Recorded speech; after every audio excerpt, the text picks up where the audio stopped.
Sa ngalan ng Ama at ng Anak at ng Espiritu Santo, Amen. sumainyo ang Panginoon. At sumayo rin. Magandang umaga po sa inyong lahat. Magandang umaga po, Father. Welcome po sa inyo dito sa Pambansang Dambana at Parokya ni Santo Padre Pio. Sa araw pong ito ay ika-24 sa buwan ng Hunyo. Pinagdiriwang natin ng dakilang kapistahan ng pagsilang ni San Juan Bautista.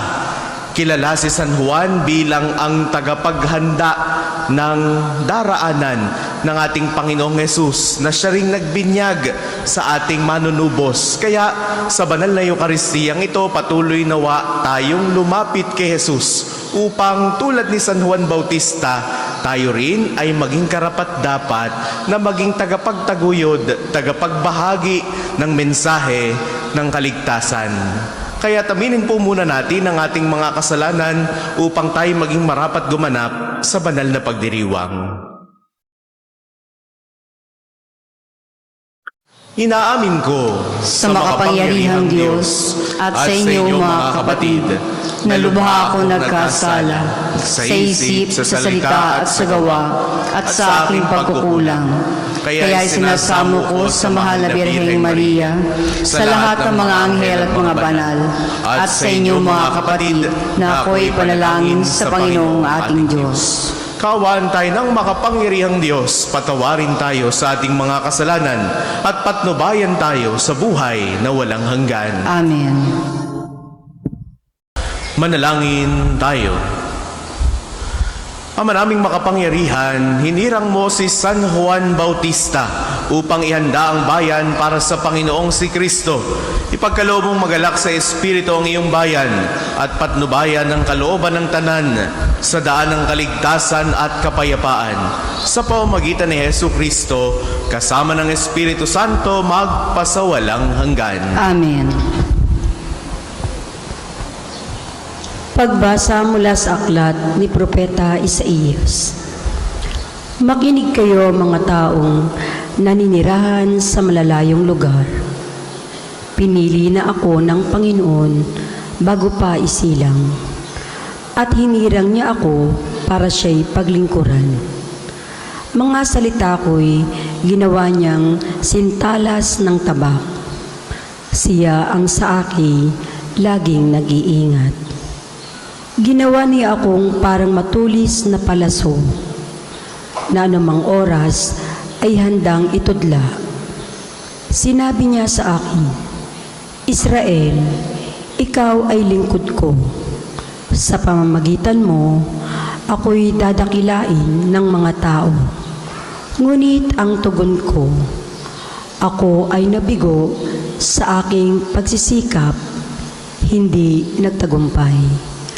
Gayong ibinubuhos ko ang aking lakas.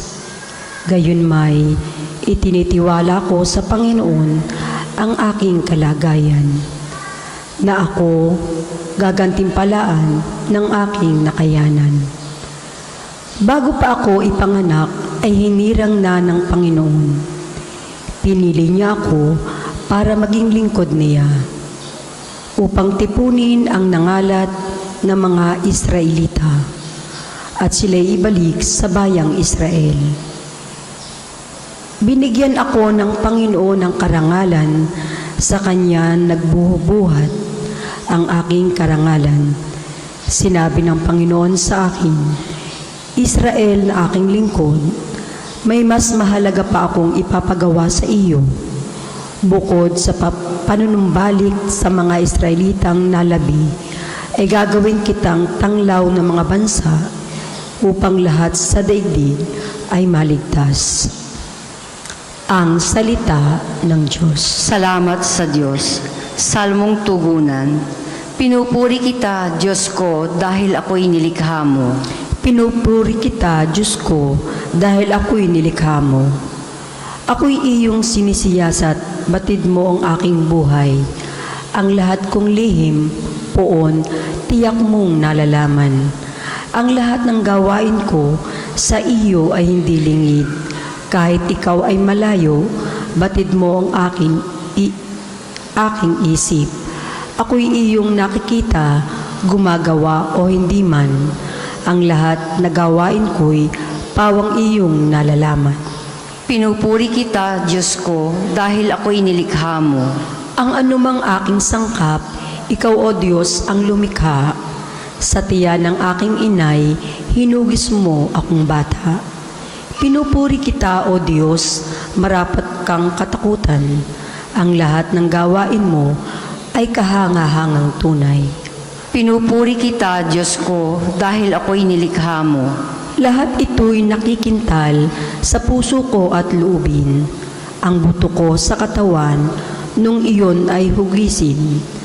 Sa loob ng bahay bata, do'y iyong napapansin.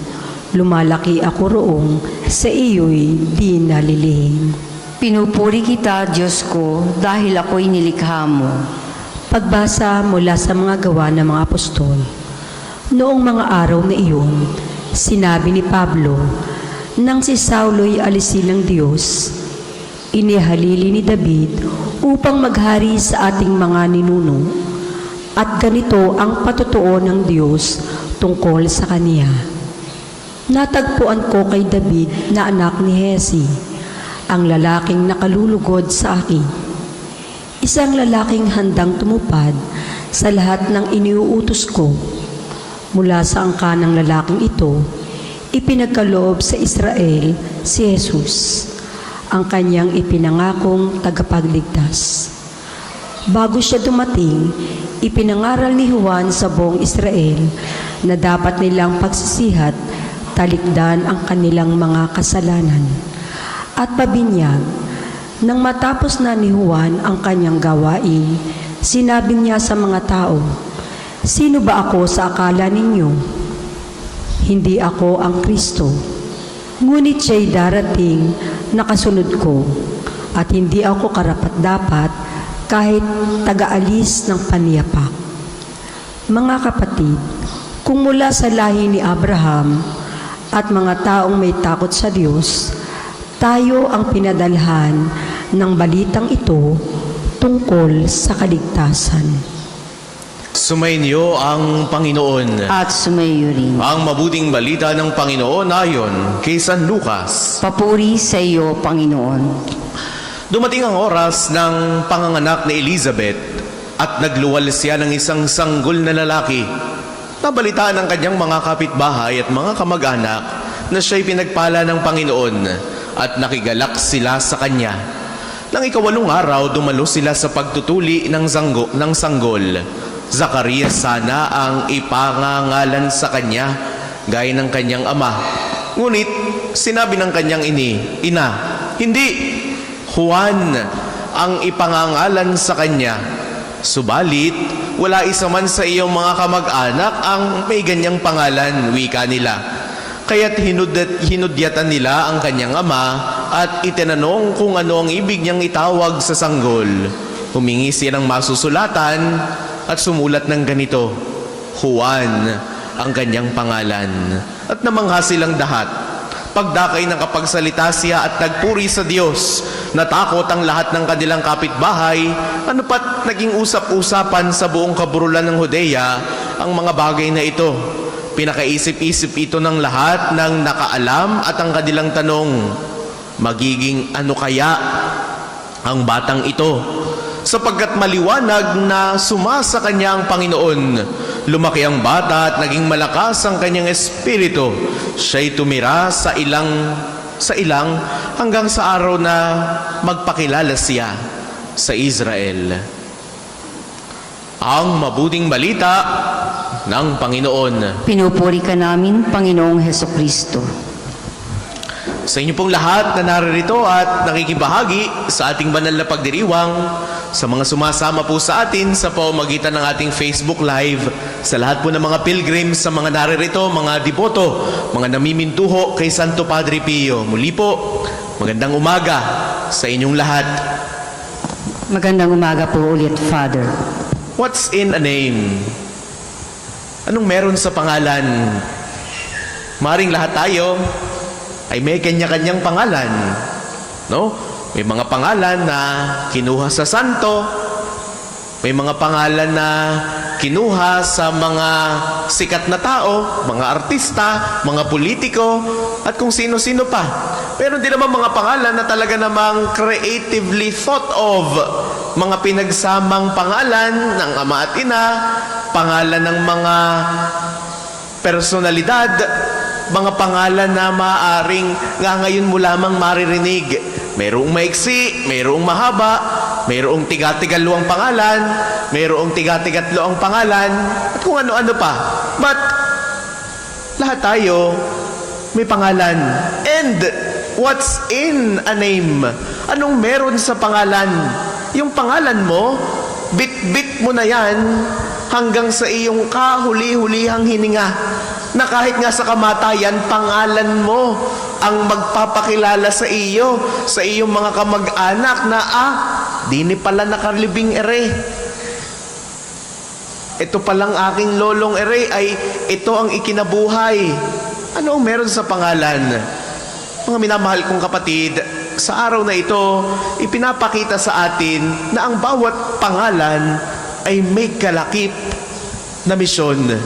Our name speaks of our identity and mission in life. Ako po ay si Paul, no? Paul ang aking pangalan. At sigurado kung saan pa nakuha ang aking pangalan, nadigay sa isang santo. Sabi ng sa wikang Latin, Paulus, no? Ang ibig sabihin daw nito ay little or the small one. Hindi siguro dahil sa natanggap kong height na ibinigay sa akin ng Diyos, kundi dahil siguro sa magiging misyon na ibinibigay sa akin ng ating Panginoong Hesus na magiging isang lingkod sa kanyang bayan. Kaliitan, sa kababaan, sa kamuntian, patuloy na ipinapahayag ang kanyang mabuting balita para sa lahat. Kaya sa mabuting balita na napakinggan natin para sa araw na ito, sa dakilang kapistahan ni San Juan Bautista, narinig natin ang kwento kung paanong ipinanganak si San Juan. Tinanong ng mga tao, anong ipapangalan sa kanya? Maaaring inaasahan ng lahat na ang pangalan niya ay Zacarias, sapagkat ang kanyang amay Zacarias. Maaaring ito'y uso noon, no? Mayroong mga junior, mayroong mga the third, no? The fourth, at kung ano-ano pa. Ipinamamana kahit pangalan. Noong pong panahon ng mga Hudiyo, noong kapanahon ng ating Panginoong Hesus, kilala ang isang tao batay sa trabaho ng kanyang ama o kaya'y batay sa kanyang ama. Tingnan niyo si Jesus. Pinapangalanan si Jesus sa ilang mga akda ng mga ebanghelyo, si Jesus na anak ni David. O si Jesus na anak ni Jose. Si Joseng karpintero. Yun yung pagkakakilanlan ng tao. Dahil maaaring noong panahong iyon, wala pa namang apelyido. Kaya doon nila kinikilala ang isang tao batay sa iyong ginagawa. Kaya mga minamahal kong kapatid, sa araw na ito, ipinapaalala sa atin na ang ating pangalan ay may kalakip na misyon.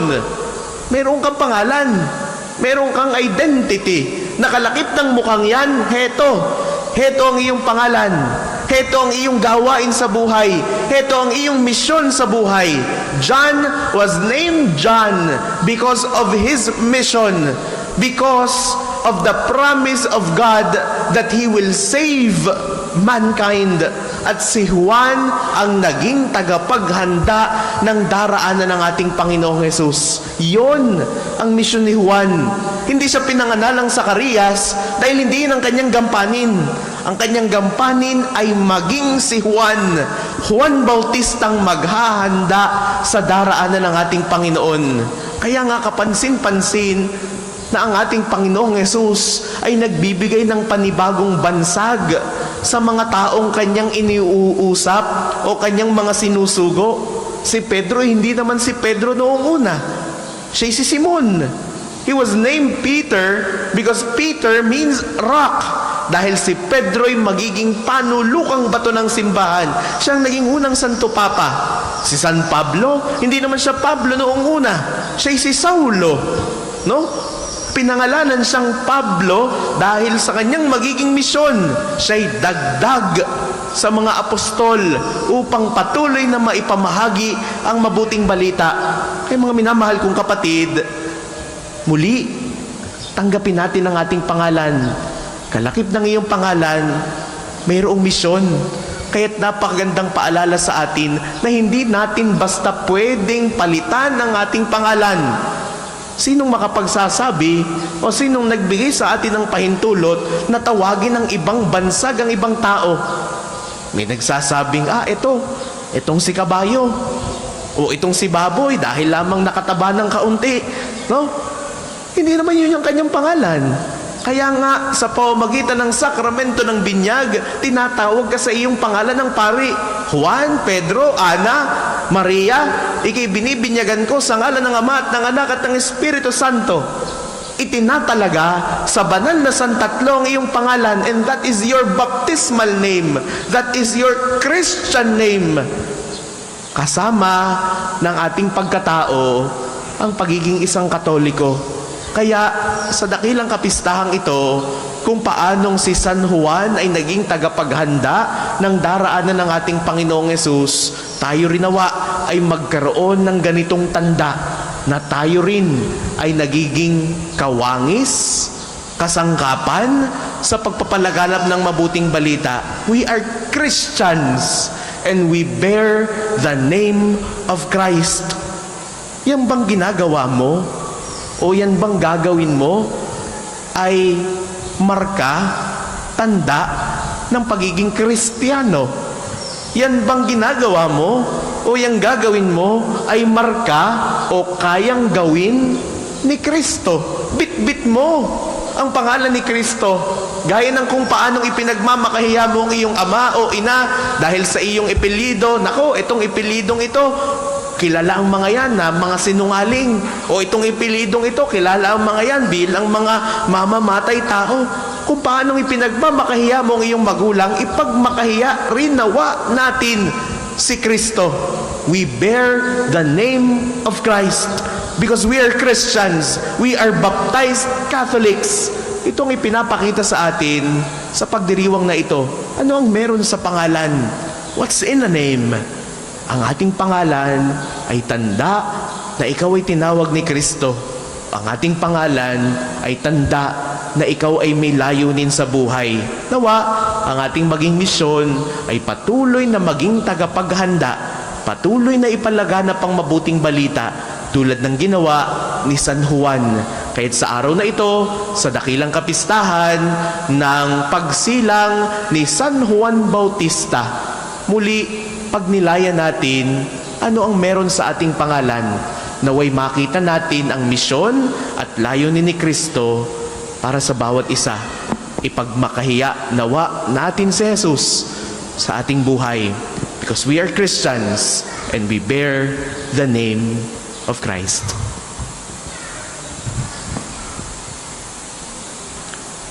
Para po sa mga maghahandog ng sobre, pakihulog na lamang po sa buslo. Magsitayo pong lahat.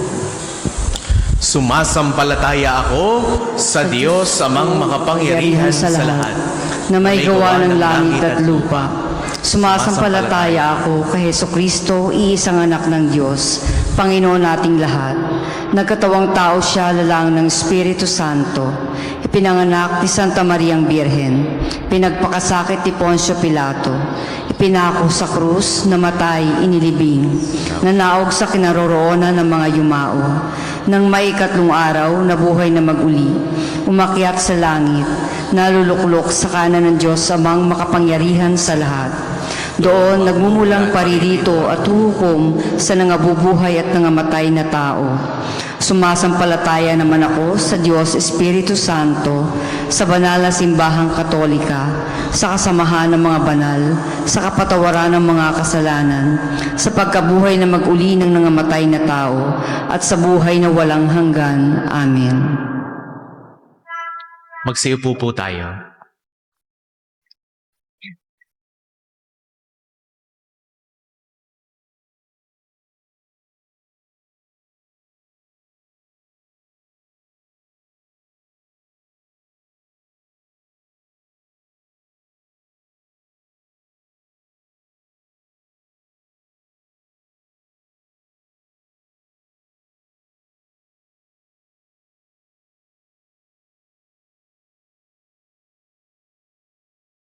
sa pagpapalam na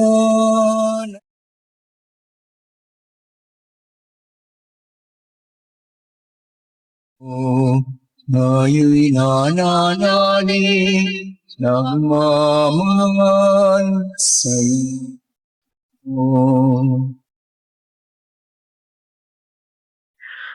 Magsitayo po ang lahat.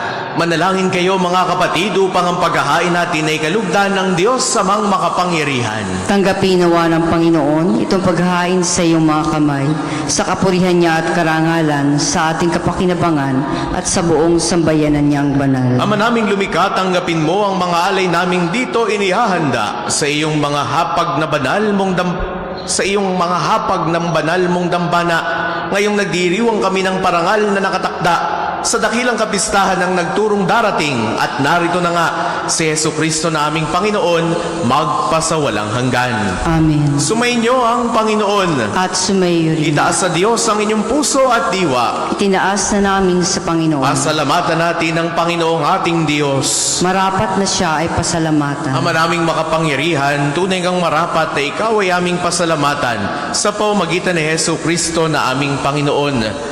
Dinadakila namin ang pagtatalaga sa pinili mong sa kanya'y manguna, ang tagapagbinyag na San Juan Bautista. Sa lahat ng isinilang, siya'y iyong itinangi, at sa ligaya ng marami, siya'y naging sanhi. Bago pa siya iluwal, kanya nang ikinagalak ang pagdating ng tagapagligtas ng lahat. Sa tanang propeta'y siya lamang ang naghayag, na narito ang korderong sa lahat nagliligtas. Siya pa rin ang tagapagbinyag na gumanap sa nagpabanal sa tubig at nagutos magbinyag, na tapat niyang pinanindigan kahit dugo niya ay tumanak. Kaya, kaisa ng mga anghel na nagsisiawit ng papuri sa iyo nang walang humpay sa kalangitan, kami nagbubunyi sa iyong kadakilaan.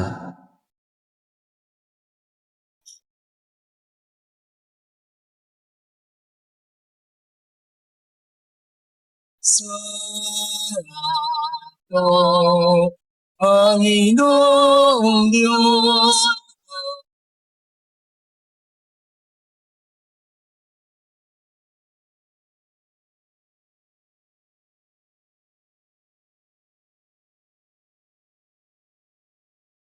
Sana sa kaitaasan, hinagalan na pag-ibig sa sana sa kaitaasan, o sana sa kaitaasan. Kung hindi po kayang lumuhod ay manatili pong nakatayo ng may paggalang. Ama naming banal, ikaw ang bukal ng tanang kabanalan. Kaya't sa pamamagitan ng iyong Espiritu, gawin mong banal ang mga kaloob na ito, upang para sa amin maging katawan at dugo ng aming Panginoong Jesucristo. Bago niya pinagtiis ang kusang loob na maging handog, hinawakan niya ang tinapay, pinasalamatan kaniya. Pinagati-hati niya iyon, iniabot sa kanyang mga alagad at sinabi, "Tanggapin ninyong lahat ito at kanin. Ito ang aking katawan na ihahandog para sa inyo."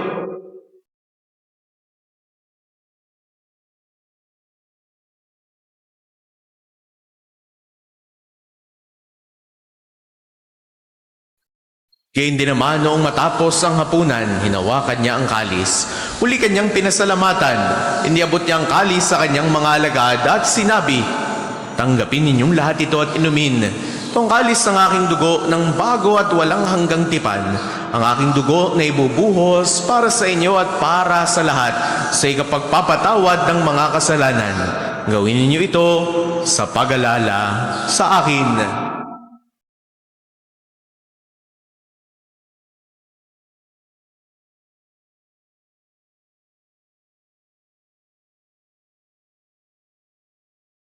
Ipagbunyi natin ang misteryo ng pananampalataya. Si Kristo'y namatay, si Kristo'y nabuhay, si Kristo'y babalik sa wakas ng panahon. Ama, ginagawa namin ngayon ang pag-alala sa pagkamatay at muling pagkabuhay ng iyong anak. Kaya tiniaalay namin sa iyo ang tinapay na nagbibigay buhay at ang kalis na nagkakaloob ng kaligtasan. Kami nagpapasalamat dahil kami iyong minarapat na tumayo sa harap mo para maglingkod sa iyo. Sinasamo namin kaming magsasalo-salo sa katawan at dugo ni Kristo ay mabuklod sa pagkakaisa sa pamamagitan ng Espiritu Santo. Ama, lingapin mo ang iyong simbahang laganap sa buong daigdig.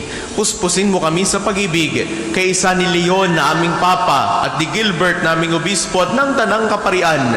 Alalahanin mo rin ang mga kapatid naming nahimlay nang may pag-asang sila'y muling mabubuhay. Gayon din ang lahat ng mga pumanaw.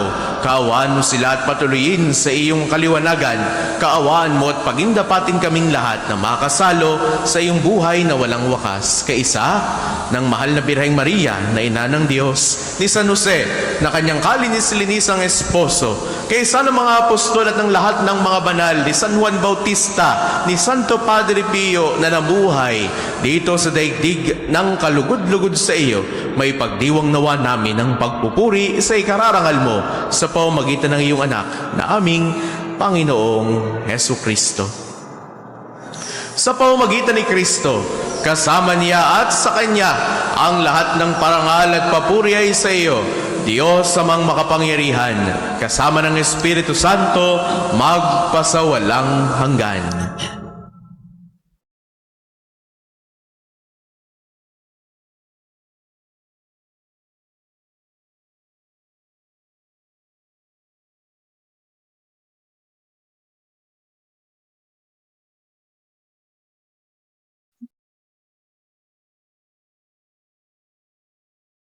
Sa tagubili ng mga nakagagaling na utos at turo ni Jesus sa Panginoon natin at Diyos, ipahayag natin ng lakas loob. Inihiling namin kami adya sa lahat ng masama, pagkalooban ng kapayapaan araw-araw, iligtas sa kasalanan at ilayo sa lahat ng kapahamakan, samantalang aming pinananabikan ang dakilang araw ng pagpapahayag ng tagapagligtas naming si Hesu Kristo.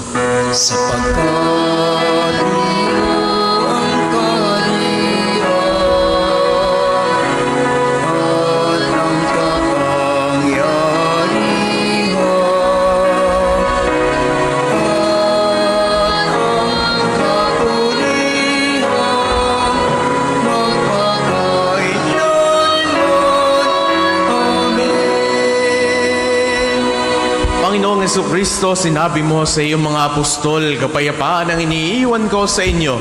Ang aking kapayapaan ang ibinibigay ko sa inyo, tunghayan mo ang aming pananampalataya at huwag ang aming pagkakasala. Pagkalooban mo kami ng kapayapaan at pagkakaisa ayon sa iyong kalooban. Kasama ng Espiritu Santo, magpasawalang hanggan. Amen. Ang kapayapaan ng Panginoon ay laging sumainyo. At sumaiyo rin. Magbigayan kayo ng kapayapaan sa isa't isa. Peace be with you. Kordero ng Diyos na nag-aalis ng mga kasalanan ng sanlibutan, maawa ka sa amin. Kordero ng Diyos na nag-aalis ng mga kasalanan ng sanlibutan, maawa ka sa amin.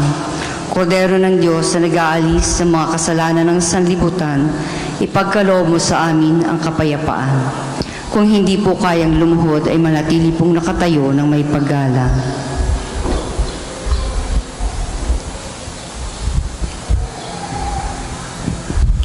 Ito ang kordero ng Diyos. Ito nag-aalis ang mga kasalanan ng sanlibutan, mapalad ang mga inaanyayahan sa kanyang piging. Panginoon, hindi ako karapat-dapat na magpatuloy sa iyo, ngunit sa isang salita mo lamang ay gagaling na ako.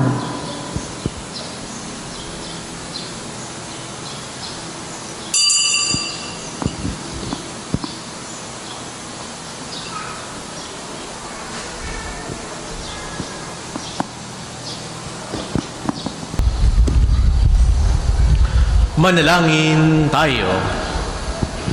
Ama naming mapagmahal, kaming nagsalo sa piging ng kordero ay dumadalangin ng iyong sambayanang nagagalak sa pagsilang ni San Juan Bautista ay kumilala nawa sa ipinangaral niyang darating na gumanap ng aming panibagong pagsilang. Si Jesucristo na aming Panginoon, magpasawalang hanggan. Amen. Sumainyo ang Panginoon. At sumayo rin. Naway pagpalain kayo ng makapangyarihan at laging nagmamahal sa ating Diyos, ang Ama at Anak at Espiritu Santo. Amen. Taglay ninyo sa inyong pag-alis ang kapayapaan ni Kristo. Salamat sa Diyos.